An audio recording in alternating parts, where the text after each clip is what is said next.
Hello and welcome to Travel Smart Weekly, your insider's guide from The Independent.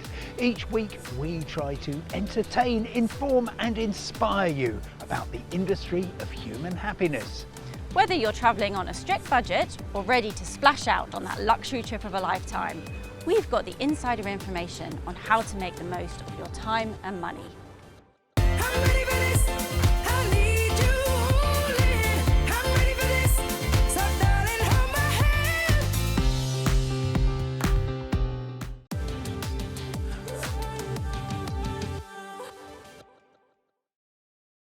In this episode, we're giving our view on the best last-minute holiday destinations in the UK and Europe, starting in Dorset with Bournemouth.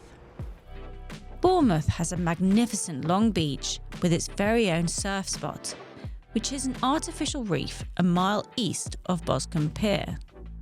The town is home to Dorset's only 5-star hotel, but there are hundreds of cheaper places to stay.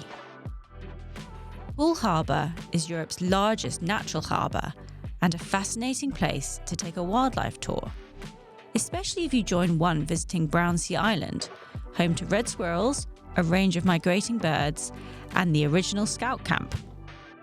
Other counties are available, Annabel, and I've been assessing the sunshine potential for each of them. Here's my hot UK tips for the summer. The Isle of Wight is the sunniest location in the UK, but it's never a great short notice destination. Prices for ferries are very high and accommodation is in short supply. But an unsung hero is the East Riding of Yorkshire, taking in fun resorts such as Filey and Bridlington, sunnier than Devon, with decent access by rail and plenty of places to stay. In Wales, Swansea and the Gower Peninsula are the sunshine stars. Swansea is a smart choice for a holiday fixed at the last minute because there's a good stock of hotels catering for business travellers, which means availability at reasonable prices all the way through the summer for holidaymakers. The same applies in Scotland's leading sunspot, Dundee, which is also an excellent gateway to St Andrews and the beautiful Fife coast.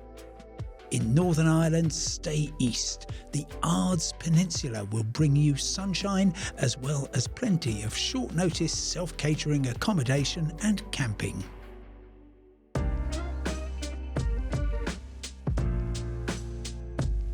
Given the chilly start to the summer though, many of us are keen to find sunnier southerly skies. Portugal remains the best value Western European destination, with the beaches of the Algarve stretching for 80 miles from the Spanish border to the Cape of St Vincent in the far southwest. With the airport and main city, Faro, well placed for the entire coastline. One of our top hidden beaches is actually walking distance from Faro Airport. Praia de Faro is a superb strip of sand with some relaxed bars and restaurants in the dunes. Our favourite resort though is historic Lagos, packed with lanes to explore, great places to eat and drink, and easy access to the Atlantic shore. For decades, I've made Malta my late-notice escape. This Mediterranean island offers reliable sunshine and some lovely beaches, but the depth of history on the main island and its little sister, Gozo, is amazing.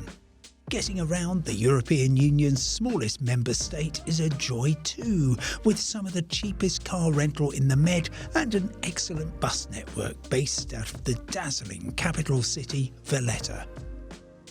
And if you're thinking about taking a European vacation, here at The Independent, we track flights and fares through the year.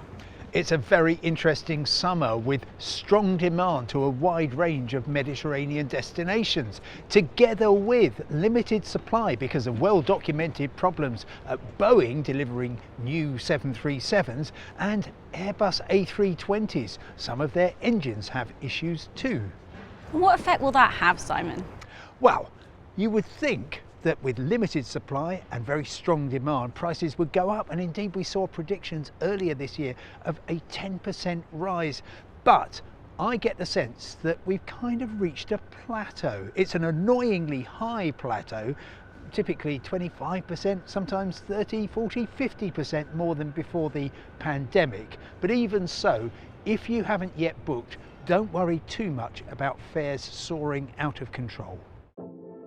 Right now, on the benchmark route between Manchester and Malaga, flying out for a week on Saturday 27th of July at the start of the school summer holidays, fares are still available at under £200 return.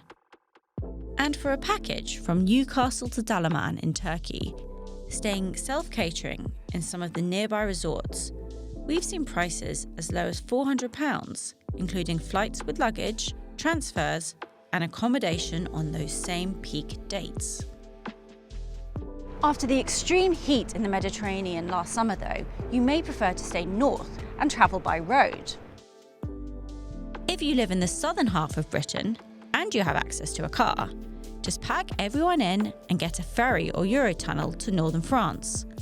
Find a campsite, stock up at the local hypermarché, and hopefully enjoy some sunshine.